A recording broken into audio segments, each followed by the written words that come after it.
Mateus capítulo 7. Eu peço que você já abra a sua Bíblia, deixe ela aberta. Nós iremos ler a partir do versículo 24. Nós iremos ler dois textos no Evangelho de Mateus. Então, Mateus 7, 24 primeiramente, e depois nós iremos ler o texto de Mateus 5, a partir do versículo 1. Eu quero falar com você hoje, queridos, a respeito do primeiro sermão, da primeira mensagem de Jesus. Jesus estava iniciando o seu ministério, Jesus estava começando a falar aquilo que o Pai havia designado a ele, e existia muita curiosidade naqueles dias, muita expectativa sobre o que Jesus iria comunicar. As pessoas estavam se ajuntando e se aglomerando ali na região das margens do Mar da Galileia, na região da Judéia, para ouvir aquilo que Jesus iria falar, aquilo que Jesus iria comunicar. E nós sabemos sim que Jesus já havia feito alguns discursos menores, já havia curado alguns enfermos, mas a primeira mensagem, o primeiro sermão estruturado como nós conhecemos nos dias de hoje, a primeira exposição de Jesus, ela está relatada a partir do capítulo 5 do Evangelho de Mateus até o final do capítulo 7. O conhecido Sermão do Monte, o Sermão da Montanha. Ele tem como propósito dizer e apresentar aquilo que Jesus veio inaugurar, aquilo que Jesus veio estabelecer, que é o reino de Deus. Então Jesus está reunindo as pessoas, Jesus está começando a comunicar algo novo. Ele não veio para criar uma religião, ele não veio para, quem sabe, fazer uma nova citação ou uma nova interpretação da Torá, como acontecia com os escribas e fariseus.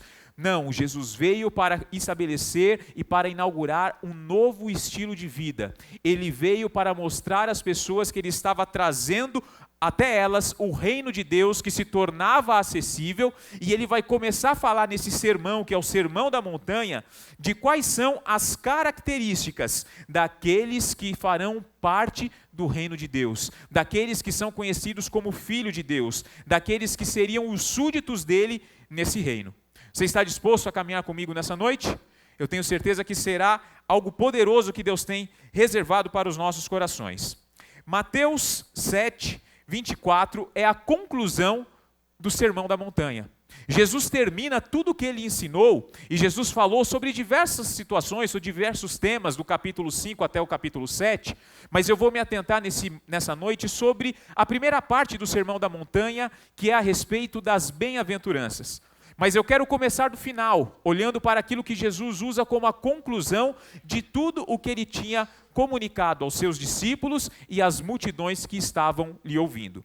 Jesus diz assim: portanto, quem ouve estas minhas palavras e as pratica, é como um homem prudente, que construiu a sua casa sobre a rocha. Caiu a chuva, transbordaram os rios, sopraram os ventos e deram contra aquela casa. E ela não caiu, porque tinha os seus alicerces na rocha. Mas quem ouve estas minhas palavras e não pratica, é como um insensato, que construiu a sua casa sobre areia. Caiu a chuva, transbordaram os rios, sopraram os ventos e deram contra aquela casa, e ela caiu, e grande foi a sua queda. Perceba, amigos, que Jesus está falando para uma audiência muito grande. Alguns historiadores dizem que o Sermão da Montanha não é um único sermão, mas foram a compilação de várias mensagens pregadas por Jesus, onde Mateus compilou como o Sermão da Montanha, Lucas como o Sermão da Planície, a fim de apresentar aquilo que seria o reino de Deus, quais as características dos habitantes desse reino, qual seria a legislação desse reino, qual era o papel dos habitantes em meio à sociedade, ao mundo, e aquilo que nós deixaríamos como legado para a eternidade. Só que nessa audiência, nesse auditório, Mateus vai dizer, e Jesus também vai falar, concluindo nessa parábola, que existem duas pessoas, ou duas qualidades de pessoas: aquelas que ouvem e praticam, e aquelas que ouvem e não praticam. Perceba que a mensagem é a mesma para os dois públicos. Perceba também que as variáveis sobre a casa, aquilo que assolou a casa, aquilo que trouxe prejuízo para uma e mostrou estabilidade para a outra, também são as mesmas.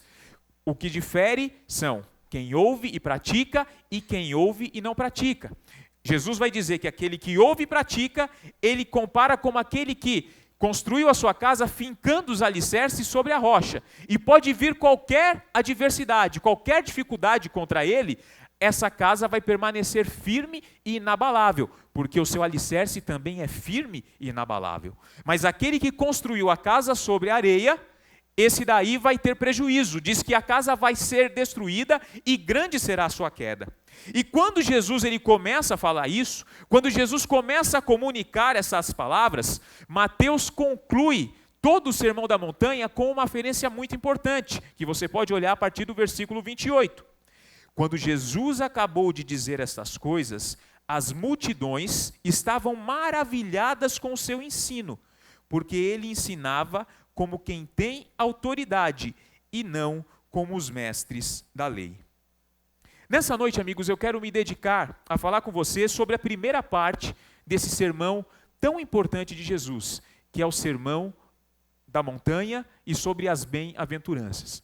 Eu quero que você abra sua Bíblia em Mateus 5 e nós iremos, em alguns instantes, ler a respeito de quais são as bem-aventuranças que Jesus está falando. E quando eu olho para esse texto, quando eu olho para o que Jesus está dizendo, eu entendo que as bem-aventuranças, elas estão divididas em 3 blocos de como nós devemos nos relacionar, ou de questões relacionadas a relacionamento. Primeiro, relacionamento nosso para com Deus. Segundo, relacionamento nosso com a gente mesmo, como a gente lidar com as nossas situações, com as nossas emoções, com os nossos desafios. E terceiro, como nós nos relacionamos com as outras pessoas. Perceba o que Jesus vai dizer. Capítulo 5, versículo 1 diz: Vendo as multidões, Jesus subiu ao monte e se assentou. Seus discípulos se aproximaram dele e ele começou a ensiná-los, dizendo: Bem-aventurados os pobres em espírito, pois deles é o reino dos céus. Bem-aventurados os que choram, pois estes serão consolados. Bem-aventurados os humildes, pois estes receberão a terra por herança. Bem-aventurados os que têm fome e sede de justiça, pois serão satisfeitos. Bem-aventurados os misericordiosos, pois receberão misericórdia. Bem-aventurados os puros de coração, pois estes verão a Deus. Bem-aventurados os pacificadores, pois serão chamados filhos de Deus. Bem-aventurados os perseguidos por causa da justiça, pois deles é o reino dos céus.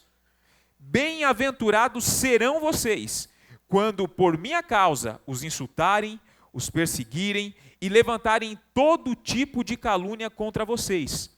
Jesus nos diz o seguinte: alegrem-se, regozijem-se, porque grande é a recompensa nos céus, pois da mesma forma perseguiram os profetas que vieram antes de vocês. Jesus está falando a respeito de quem são as pessoas felizes que vivem no seu reino. As bem-aventuranças, elas também podem ser traduzidas como felicidade, ou felizes são aqueles, ou abençoados são aqueles. E Jesus vai falar que essas pessoas que são abençoadas e que são felizes, que são bem-aventurados, são pessoas que vão totalmente na contramão no que diz respeito a características daquilo que era pregado, tanto pelo Império Romano, que dominava aquela região, tanto pela religião judaica, pelos fariseus, pelos escribas. Jesus vem fazer na contramão aquilo que o reino de Deus está proposto a oferecer, mostrando que o reino de Deus é um reino invertido, é uma pirâmide invertida. A perspectiva do reino de Deus, ela é totalmente diferente. O que vai dizer, queridos, nas nossas vidas, naquilo que nós estamos construindo, se essa construção, ela realmente vai permanecer, ela é sustentável e ela é efetiva, é a forma com que a gente escolhe construir, seja a nossa casa, seja a nossa carreira, seja os nossos sonhos, seja os nossos projetos pessoais. O importante é como construímos e aonde construímos. Tudo bem até aqui? Eu quero nessa noite falar com você a respeito de 3 pilares ou 3 alicerces que eu entendo quando eu olho para as bem-aventuranças, que nós precisamos usar para que a gente verdadeiramente venha a ser encontrado naquela estatística dos que ouvem e praticam aquilo que ouvem, que colocam em prática aquilo que ouvem. Eu quero falar desses 3 alicerces com base em 4 perguntas que eu já quero apresentar a você. A primeira é: o que te faz sorrir?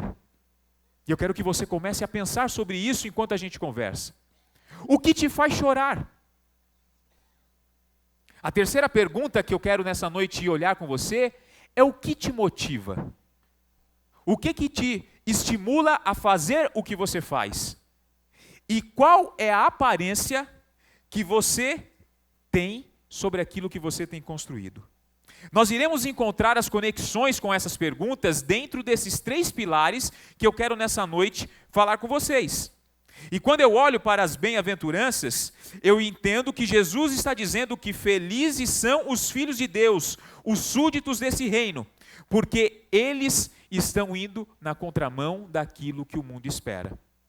E quando eu olho para isso, quando eu olho para as bem-aventuranças, eu entendo que o primeiro pilar, ou a primeira estrutura que a gente tem que ter na nossa casa, naquilo que nós estamos construindo, é entender que nós precisamos confiar na soberania de Deus e fazer de Jesus, que é a rocha, o centro da nossa vida. Presta atenção, amigos. Jesus está dizendo que felizes são os filhos de Deus. Só que a definição de felicidade ela é diferente daquilo que é felicidade para os demais. Essa felicidade, ou as bem-aventuranças, não são qualidades inatas, a gente não nasce com isso. A gente não adquire isso através da nossa caminhada ou através daquilo que a gente faz. Jesus deixa bem claro que essas características estão relacionadas à soberania de Deus e manifestas nele, Jesus. E aí, com base nisso, eu quero falar com você a respeito dessa primeira pergunta: o que te faz sorrir? O que te faz feliz? O que te traz alegria? O que faz com que alguém possa olhar para mim, para você e dizer que você é bem-aventurado? Jesus ele vai começar, quando ele fala das bem-aventuranças, mostrar que a nossa vida, a nossa casa, aquilo que nós estamos construindo, precisa estar estruturado sobre aqueles 3 pilares que eu falei com você. Sobre o nosso relacionamento para com Deus, com a gente mesmo e com as pessoas. E quando a gente se relaciona com Deus entendendo que Ele é soberano e trazendo Jesus para o centro da nossa vida, a gente começa a entender as bem-aventuranças que Jesus está dizendo. E a primeira coisa que Jesus fala no versículo 3 é que bem-aventurado são os pobres de espírito. Aí eu sou levado a pensar e te convido a pensar comigo nessa noite.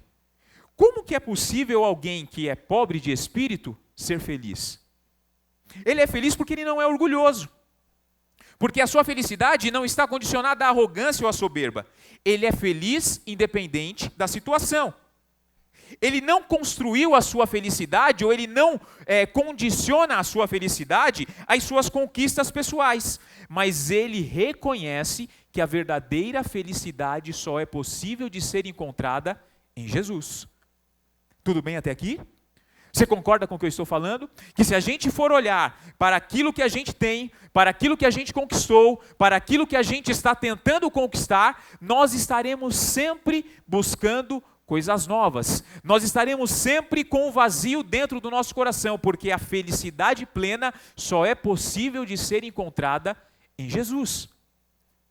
É interessante, amigos, que Jesus, como eu disse, está vindo inaugurar um novo tempo. E Jesus está sendo totalmente antagonista ao judaísmo, à prática dos fariseus, aquilo que eles pregavam, aquilo que eles incentivavam e aquilo que eles oprimiam as pessoas. Só que as palavras de Jesus, elas são totalmente atemporais e faz total sentido nos dias de hoje. Porque você vai concordar comigo que a gente vive em dias em que o nível de insatisfação com a família, com a carreira, com aquilo que a gente tem conquistado, com os nossos amigos, com as pessoas de um modo geral, é muito alto. Todo mundo está insatisfeito. Você já ouviu aquele dito popular? A grama do vizinho é sempre mais verde que a minha. A gente olha muitas vezes para o nosso casamento e a gente está enfrentando uma crise no casamento, mas a gente sempre quer comparar a vida maravilhosa que alguém está vivendo e publicando nas redes sociais, só que você não sabe qual o tamanho do vazio que existe naquela pessoa.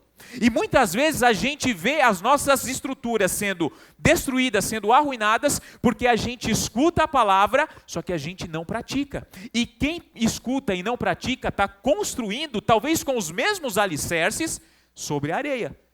Porque se eu perguntar a você aqui, eu sou ousado em dizer que todos irão acreditar que Deus é soberano, que Ele tem o controle de todas as coisas, que tudo aquilo que Ele faz é bom, que tudo aquilo que acontece está no centro da vontade dEle.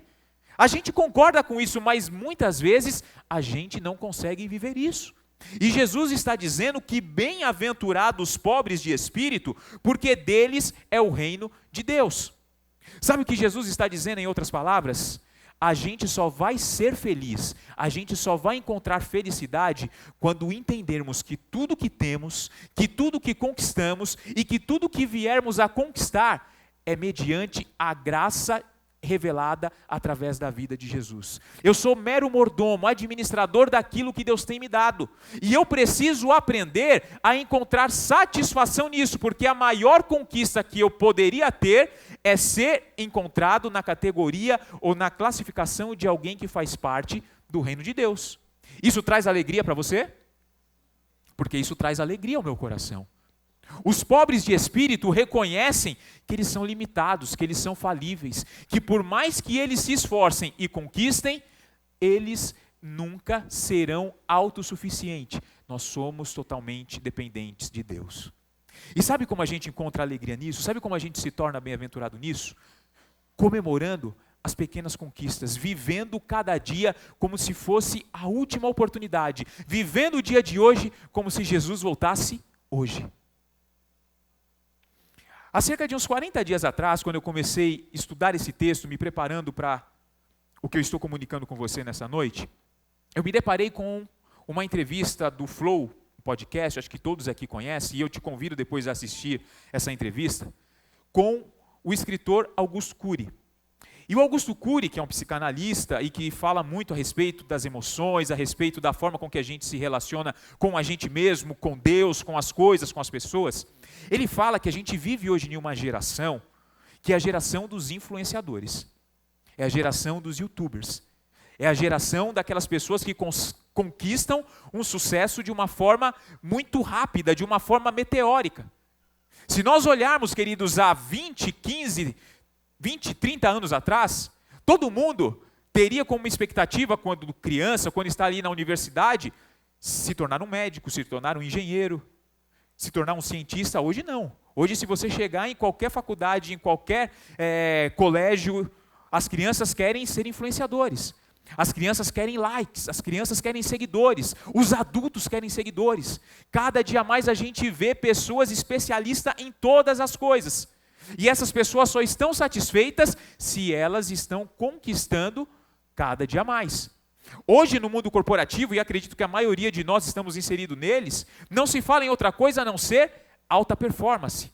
Em performance voltada para resultado, em pessoas que realmente performam acima da média. É isso que se espera de nós, é isso que se espera dessa geração.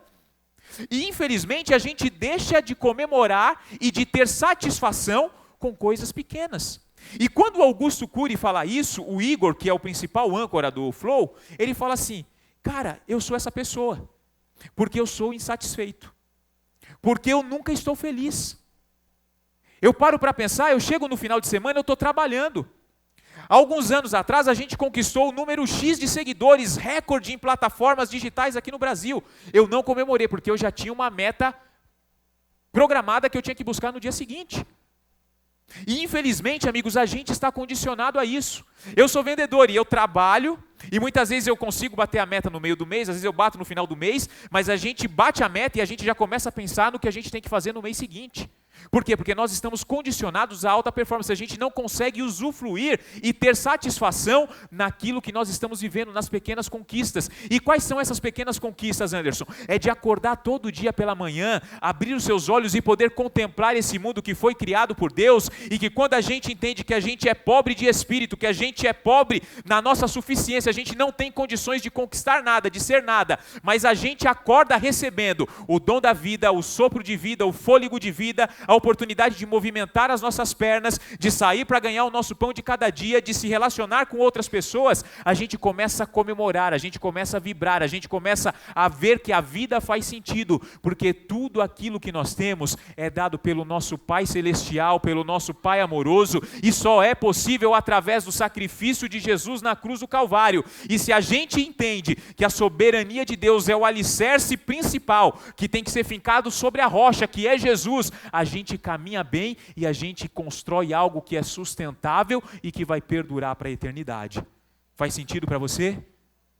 Jesus está olhando para mim e para você nessa noite e convidando-nos a ser bem-aventurados quando as pessoas olharem para cada um de nós e ver que a gente é pobre de espírito, que a gente reconhece a nossa limitação, a nossa insignificância, mas que a gente se apodera da graça poderosa que há no nome de Jesus e que a gente conquista para que em tudo o nome dele seja glorificado e a nossa alegria seja cada vez mais perpetuada para que o nome dele seja exaltado. Faz sentido para você? Então louve a Jesus nessa noite, porque ele é digno de toda adoração e ele é digno de todo o nosso reconhecimento nessa noite. Jesus vai continuar dizendo: bem-aventurado os que choram, pois eles serão consolados. E a primeira pergunta que eu te fiz é: o que te faz sorrir? Agora eu te pergunto: o que te faz chorar? E a gente chora por diversos motivos. A gente chora pela separação, às vezes a separação de um ente querido, às vezes a separação pelo fim de um relacionamento. A gente chora muitas vezes de angústia por não ter com quem comunicar ou compartilhar as nossas dificuldades. A gente chora de raiva. A gente chora muitas vezes com coisas banais. A gente chora por causa de uma música, por causa da série favorita, da novela favorita, do filme favorito. A gente chora por vários motivos. E eu não estou aqui para dizer para você, amigos, que tem algum problema em chorar. Não, de maneira nenhuma. Mas a gente precisa entender que o que Jesus está dizendo, que felizes são aqueles que choram, isso daí parece ser uma utopia, é meio que um contraponto, né? Porque como é feliz aqueles que choram? Porque quando Jesus está olhando e dizendo isso, ele está indo totalmente na contramão daquilo que os fariseus acreditavam. Porque eu imagino, amigos, que quando Jesus, o texto vai dizer que as multidões estavam ali para ouvi-lo. Então, no meio dessa multidão, existem fariseus, existem doutores da lei, existem escribas, a história nos mostra isso. Eu imagino que Jesus começa a dizer e fala assim: olha, eu vou falar de quem são os bem-aventurados, quem são os felizes no reino do meu Pai. Quem sabe os fariseus encheram o peito e falaram assim: olha, ele vai começar a falar da gente. Aí Jesus fala: bem-aventurado são os pobres de espírito. Eles já começam a dar um passo para trás, porque eles já se achavam superior a tudo e a todos. Aí Jesus fala: bem-aventurado aqueles que choram, porque eles serão consolados.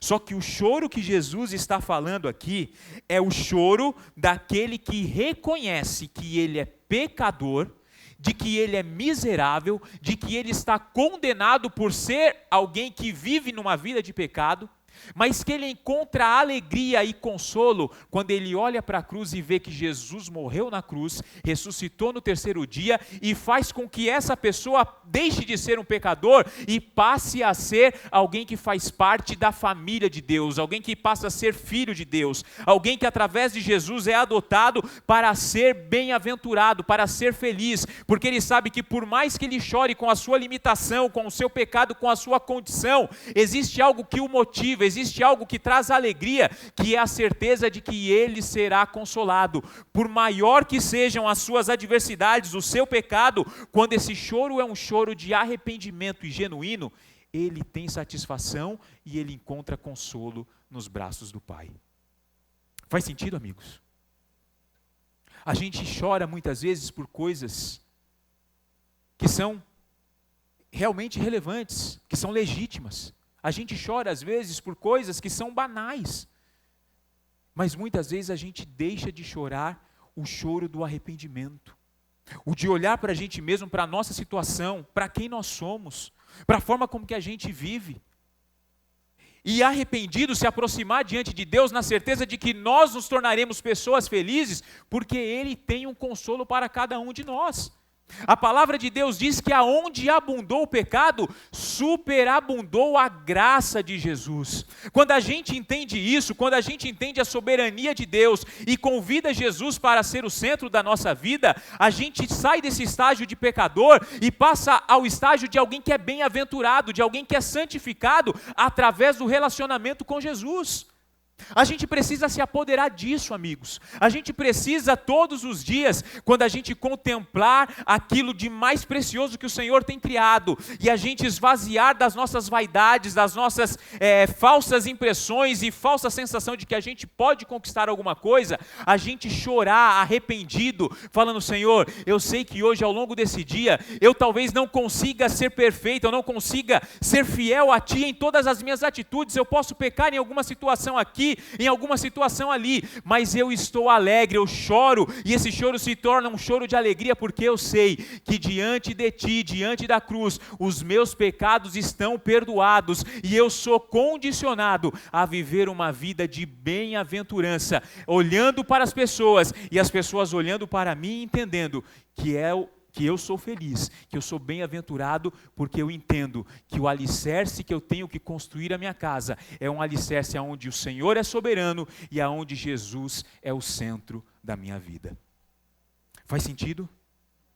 O primeiro alicerce que eu compartilhei com você nessa noite é que nós precisamos nos relacionar com Deus entendendo que Ele é soberano, que a sua vontade é soberana, que a sua vontade é boa, perfeita e agradável.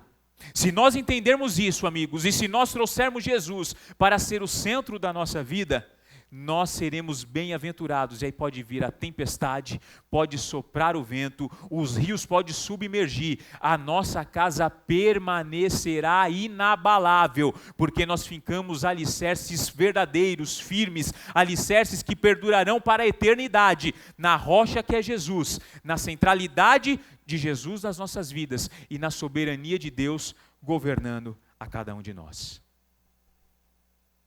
O segundo alicerce que eu quero compartilhar com você nessa noite, que nós devemos utilizar para construir a nossa vida, para construir os nossos planos, para construir os nossos projetos, e para que ele se torne sustentável, eterno, para que ele se torne verdadeiramente digno de ser admirado, é conhecer a nós mesmos, ter uma identidade definida.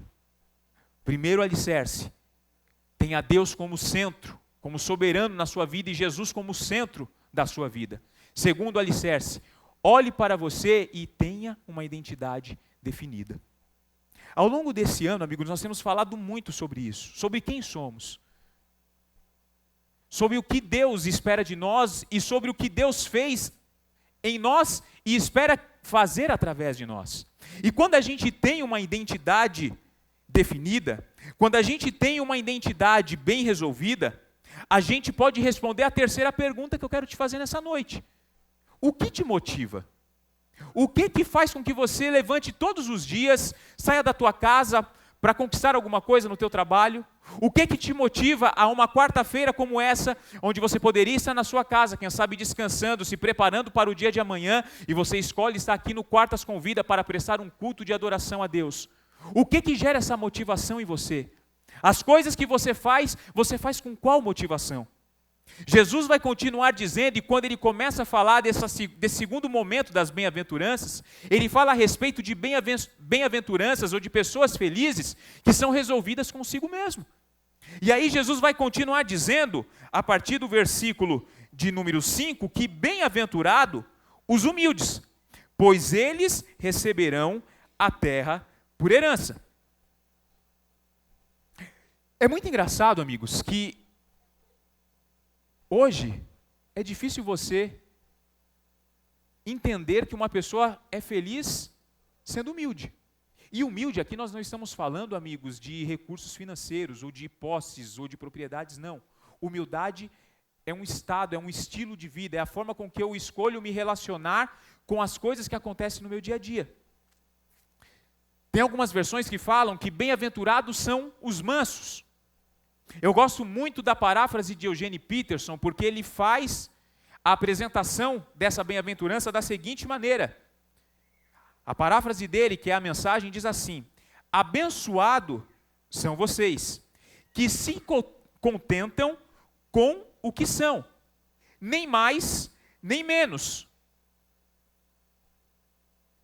Assim vocês podem orgulhar-se de possuir aquilo que não pode ser comprado de maneira nenhuma. Você já parou para pensar nisso, amigos? A gente faz parte hoje de uma geração que é movida e que é motivada pelo reconhecimento, pelos aplausos. Porque se a gente entende que a gente hoje vive em uma sociedade que nos oprime para alta performance, você quer no teu trabalho ser o melhor analista, ser o melhor gestor, ser o melhor funcionário, e você quer que as pessoas te reconheçam dessa forma. Nós vivemos nos dias de hoje em que dentro das igrejas, em que dentro das comunidades, as pessoas estão mais preocupadas com o título que ela tem. Elas estão mais preocupadas que as pessoas olhem para ela e reconheçam ela como pastor, como reverendo, como missionário. E elas não estão preocupadas em entender que aquilo que o Senhor enxerga como bem-aventurança, como uma pessoa feliz, como uma pessoa realizada, é aquela pessoa que é humilde, é aquela pessoa que tem muito claro na sua mente, que entende perfeitamente que aquilo que ela tem não é nada, aquilo que ela é, aquilo que ela tem como status, como posição, como título, não é nada, é algo transitório. O que importa é o que está dentro do seu coração, e quem deve habitar o meu e o teu coração é a rocha eterna, que é Jesus Cristo. Então a gente vive uma vida de humildade, a gente vive uma vida de submissão, e a gente é satisfeito nisso, a gente está bem resolvido com isso. Não existe nenhum problema quando a gente não é reconhecido pelo nosso título. Isso não nos destrói, isso não faz com que a gente fique frustrado, isso não faz com que a gente muitas vezes venha se sentir decepcionado e muitas vezes ficar mal resolvido com a gente mesmo. Não, porque a gente entende que tudo aquilo que nós temos conquistado, porque Jesus faz uma promessa dizendo: bem-aventurado os humildes, porque eles terão a terra por herança. Nós entendemos que tudo isso é para a glória de Deus. E eu não sei se você vai concordar comigo, a maioria das pessoas que são bem-sucedidas são pessoas que são bem resolvidas consigo mesmo e que não têm vaidade. São pessoas que não têm a necessidade de reconhecimento. São pessoas que não têm a necessidade de bajulação.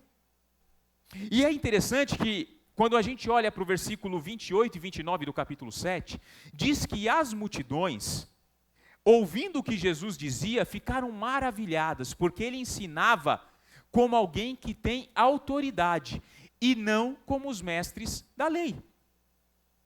Quem tem autoridade é alguém que faz aquilo que está comunicando. Concorda comigo, Fabinho? Eu não posso pedir para que você faça algo se você olhar para mim e ver eu fazendo algo totalmente diferente daquilo que eu estou lhe pedindo. É aquela velha máxima, né? Faça o que eu digo, mas não faça o que eu faço. Com Jesus não é assim, no reino de Deus não é assim. Jesus, prestes a concluir o seu ministério, quando ele está se reunindo com os discípulos para a última reunião, para a última Páscoa, eles chegam depois de um dia de uma longa caminhada na casa que foi cedida para eles celebrar a Páscoa com seus discípulos. O texto de João 11 vai dizer que Jesus pegou, tirou a sua túnica, pegou uma toalha, colocou no ombro, encheu uma bacia de água e foi lavar os pés dos discípulos. Sabe por quê? Porque feliz, porque bem-aventurado são os humildes, porque eles receberão a terra por herança. Eu sou o menor, porque aquele que se faz menor será colocado como grande diante de Deus, mas aquele que a si mesmo se exalta, ele será abatido. É isso que a palavra de Deus nos diz. Amigos, as pessoas precisam olhar para mim, as pessoas precisam olhar para nós e enxergar em nós as mesmas características que existiam em Jesus. O nosso discipulado, aquilo que nós estamos construindo, precisa ser para apresentar Jesus às pessoas. As pessoas não precisam ter ressalva para se aproximar da gente.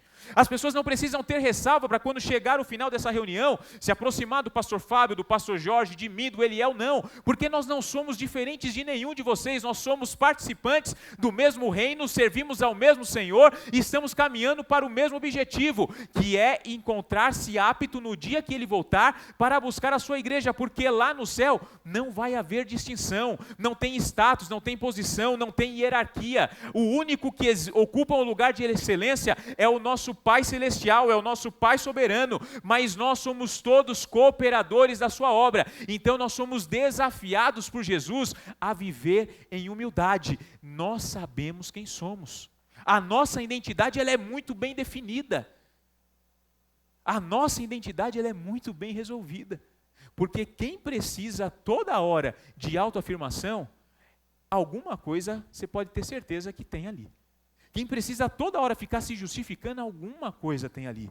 Mas aquele que sabe quem é, aquele que construiu a sua casa sob o primeiro pilar, que é o Senhor como soberano, o Senhor como aquele que controla tudo, e tendo Jesus como centro, ele tem a sua identidade definida, quem ele é. Ele é filho de Deus, ele é herdeiro com Cristo, ele é dono, ele possui todas as coisas, tudo aquilo que ele tem porque Jesus lhe entregou, porque Jesus permitiu que ele conquista. Então ele vive uma vida simples, uma vida humilde. E entenda, amigos, que humildade não é relaxo, não é desleixo. Mansidão, como dizem algumas versões, não é ser frouxo, não. A gente tem que se posicionar, a gente tem que fazer tudo com excelência, mas com humildade, para que as pessoas possam olhar para a gente nas situações de conflitos, que é quando o vento sopra, que é quando a dificuldade vem, e falar assim, olha, essa pessoa é parecida com Jesus. Os problemas vêm, as coisas acontecem, muitas vezes ele é colocado em situações ali embaraçosas, mas ele permanece inabalável, ele permanece humilde, ele é a mesma pessoa. Por quê? Porque ele entendeu que ele tem uma identidade muito bem definida, e é a identidade de um filho de Deus, bem-aventurado, feliz e realizado, porque a humildade nos levará a conquistar, não somente na eternidade, mas todos os tesouros que estão reservados nessa terra. É isso que a palavra de Deus promete a cada um de nós. Você deseja isso? Então viva uma vida de humildade, porque você alcançará aquilo que você deseja, de acordo com a vontade soberana do nosso Deus. Jesus continua dizendo, bem-aventurado são aqueles que têm fome e sede de justiça. Bem-aventurado os que têm fome e sede de justiça. Sabe por quê? Porque eles serão satisfeitos. Jesus está usando aqui, amigos, dois verbos no original grego muito fortes. O primeiro é peinão, que significa aquela fome profunda, aquela fome que está tirando as nossas forças, e que se a gente não comer, se nós não nos alimentarmos, provavelmente nós iremos sucumbir. A segunda expressão que Jesus usa é dipsa, que traduz como sede de verdade, aquela sede que a boca secou literalmente, a gente está desidratado, nós estamos há vários dias sem ingerir líquido, e nós precisamos então de algo para comer e de algo para beber e matar a nossa sede. E aí Jesus diz que felizes são aqueles que têm fome e sede de justiça, e a promessa condicionada a isso é que eles serão saciados. Aí eu quero que você entenda aqui algumas coisas que Jesus coloca e que o texto apresenta para nós e que a gente muitas vezes inverte. A felicidade, ela não precede a justiça. Pelo contrário, a justiça precede a felicidade. O que Jesus está querendo dizer é que feliz não são aqueles que têm fome e sede de felicidade.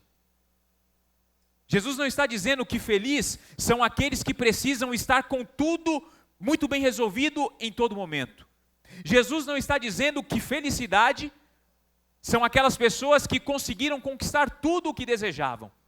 Jesus não está dizendo que felicidade são aqueles que ocupam as melhores posições nas empresas, nas igrejas, na sociedade, na família.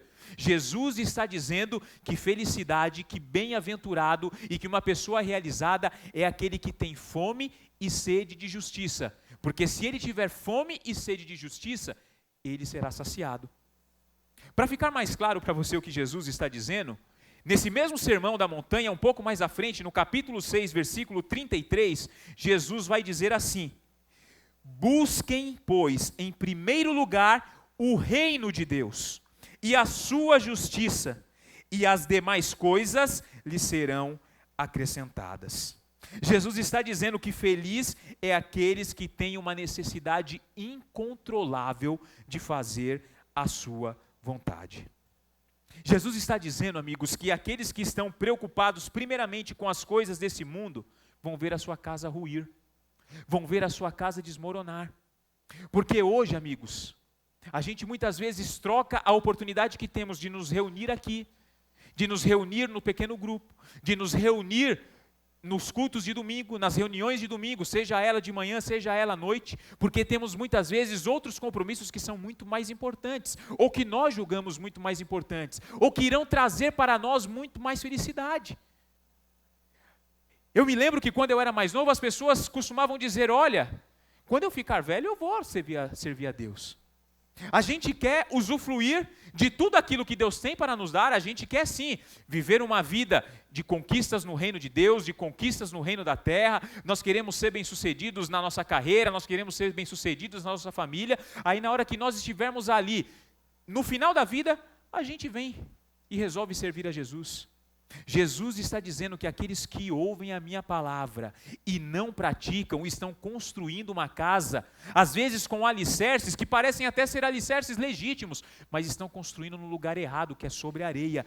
Aquele que constrói sobre a rocha, aquele que constrói sobre a perspectiva de Jesus, ele constrói entendendo quem ele é, tendo a sua identidade definida, e ele entende, amigos, ele é muito convencido, ele é muito constrangido a entender que a maior necessidade que ele tem é fazer a vontade de Deus, e as demais coisas acontecerão na sua vida. Faz sentido?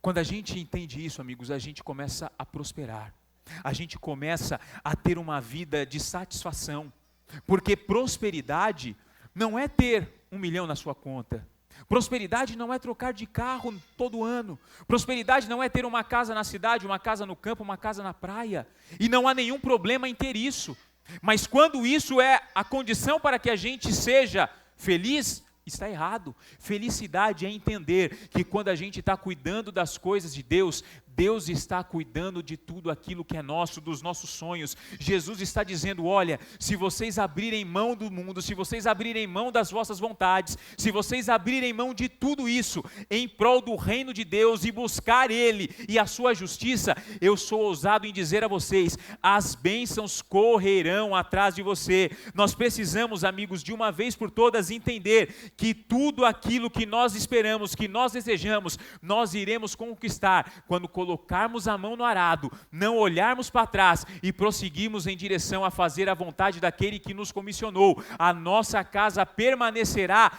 inabalável, pode vir o que for, a gente está estruturado, a gente está firme e o nome do Senhor será sempre glorificado nas nossas vidas. Você lembra do que o pastor Jorge compartilhou com a gente há 2 semanas atrás? Das crises que ele enfrentou, da crise financeira que ele enfrentou em 2 momentos da vida dele, e que nenhuma daquelas crises, as suas 2 filhas tinham acabado de passar na faculdade de medicina. Você já imaginou se a felicidade dele estivesse condicionada a possibilitar as 2 filhas estudarem naquele momento? Com certeza isso daí traria alegria ao seu coração, mas a maior felicidade, eu tenho certeza que ele tinha naquele momento, é saber que enquanto ele estava fazendo a sua parte, servindo a Deus, o Senhor estava cuidando dos planos e dos projetos dele e da sua família. Anderson, você está falando que eu tenho que viver dentro da igreja, bitolado, eu não posso faltar em culto? Não. Eu estou dizendo para você que isso daqui é tão somente um ajuntamento onde a gente é fortalecido, onde a gente é alimentado para fazer a vontade de Deus lá fora. As pessoas precisam olhar para nós e entender que a nossa maior motivação, aquilo que nos motiva, é fazer a vontade de Deus. O que é a vontade de Deus? É que você, queridos, glorifique o nome dEle em tudo. É que você reconheça Ele em tudo. É que você entenda que aquilo que você tem não está condicionado a quem você é. Mas que você entenda que aquilo que Jesus te deu é o que verdadeiramente te motiva, te impulsiona. É entender que você está trabalhando não para criar riquezas aqui, não para fazer, quem sabe, tesouros, mas para que você possa, sim, oferecer uma vida confortável para a tua família, realizar os seus sonhos, realizar os seus objetivos. Mas se em algum momento isso não acontecer, se o dia mal chegar, se a crise vier, você continua bem, você continua feliz, você está satisfeito, porque a vontade de Deus, ela é boa, perfeita e agradável. Você lembra do que Paulo disse, quando ele escreve aos Filipenses capítulo 4, dizendo, olha, eu sei ter abundância, mas eu também sei padecer necessidade.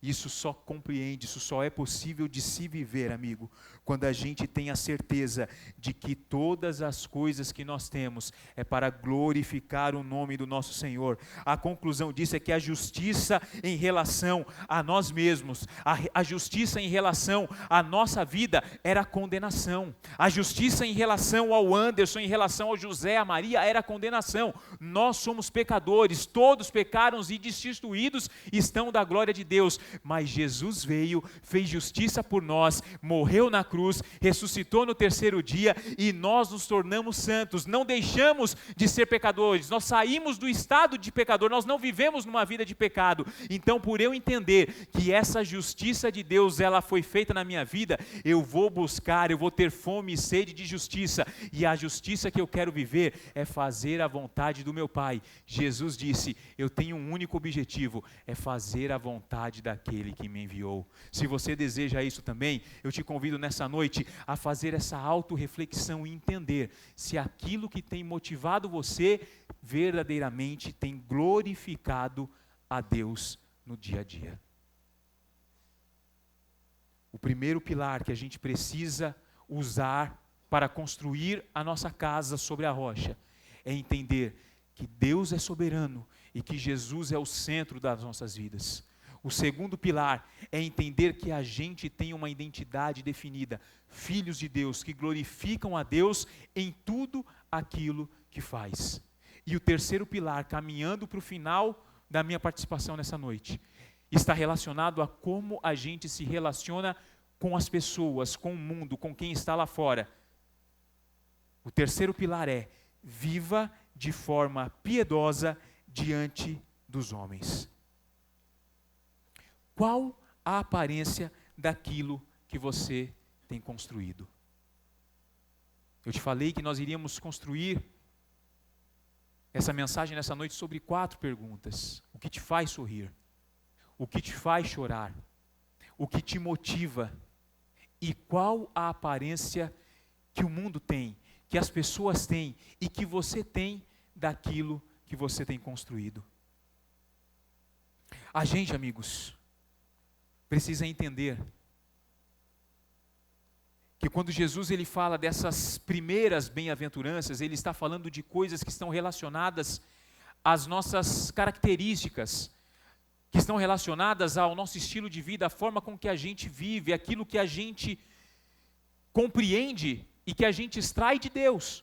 Só que daqui para frente Jesus vai falar a respeito de coisas que a gente precisa fazer para que as pessoas enxerguem Jesus em cada um de nós. E aí Jesus vai falar primeiramente a respeito dos misericordiosos, que eles são felizes, que eles são bem-aventurados, porque eles alcançarão misericórdia. Sabe o que é misericórdia à luz das Escrituras? É lançar o coração na miséria do outro e estar pronto em qualquer tempo para aliviar a sua dor. Nos dias de Jesus, amigos, a misericórdia não era uma virtude. Para o Império Romano, quem tinha misericórdia era covarde. Era um sinal de fraqueza. Para a religião, misericórdia, de maneira nenhuma. Quando eles levaram aquela mulher até Jesus, eles falaram, olha, ela foi pega no ato de adultério. A lei de Moisés diz que ela tem que ser apedrejada.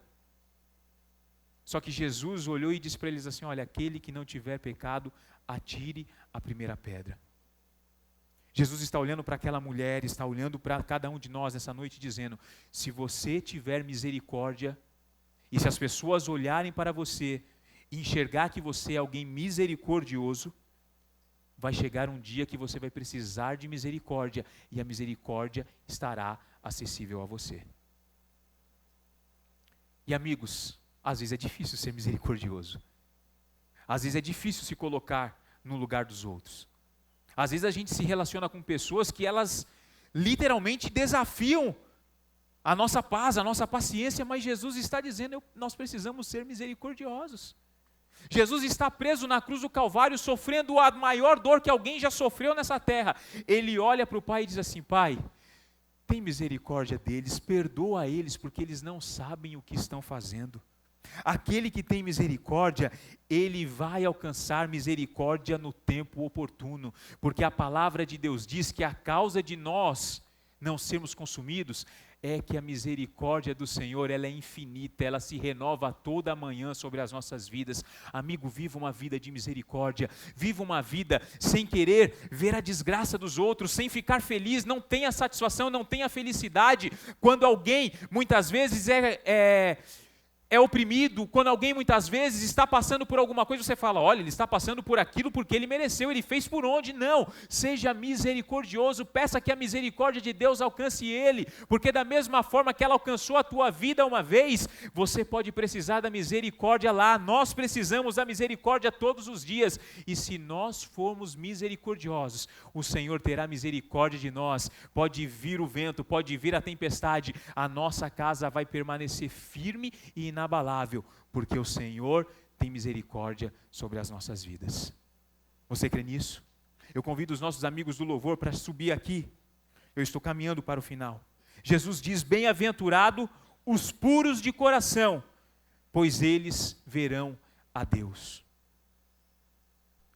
Bem-aventurados os puros de coração, porque eles verão a Deus. A palavra de Deus nos diz que nós devemos buscar a paz com todos e a santificação, sem a qual ninguém verá a Deus. O Sermão da Montanha, Jesus fala em um determinado momento a respeito daquilo que iria legislar o seu reino. Ele diz que ele não veio para anular a lei, mas ele veio para cumprir a lei. E ele começa a falar que aqueles que são puros de coração, eles serão aqueles que irão contemplar a glória de Deus, a grandeza de Deus. A forma com que você lida com as questões morais, com as questões éticas no seu dia a dia, elas condicionarão você àquilo que você verá no dia do Senhor. O Senhor, Ele quer se revelar a cada um de nós, mas Ele só vai se revelar àqueles que são puros de coração, àqueles que têm um coração segundo o coração de Deus. Quando Jesus olha para Davi, quando Jesus olha para aquele homem que pecava, aquele homem que fazia coisas malucas, Ele olhava para ele e enxergava um coração arrependido, um coração puro, um coração que reconhecia que muitas vezes aquilo que ele desejava fazer ele não conseguia, e aquilo que ele não desejava, ele já tinha feito, era mais forte do que ele, mas quando ele caía em si, ele se arrependia ao ponto do Senhor olhar para Davi e dizer que ele era um homem segundo o seu coração. Queridos, a forma com que a gente se relaciona com os outros, a forma piedosa que a gente vive para com as pessoas, sem cobiçar aquilo que é do próximo, sem desejar o mal para o próximo, sendo acessível às pessoas, ajudando as pessoas, contribuindo para que o reino avance, para que Jesus seja manifesto através das nossas ações e das nossas atitudes, vão condicionar o nosso estado de felicidade e vão fazer com que a gente seja encontrado e reconhecido por Deus como pessoas bem-aventuradas, porque é isso que Ele espera de cada um de nós. Se coloque de pé nesse momento.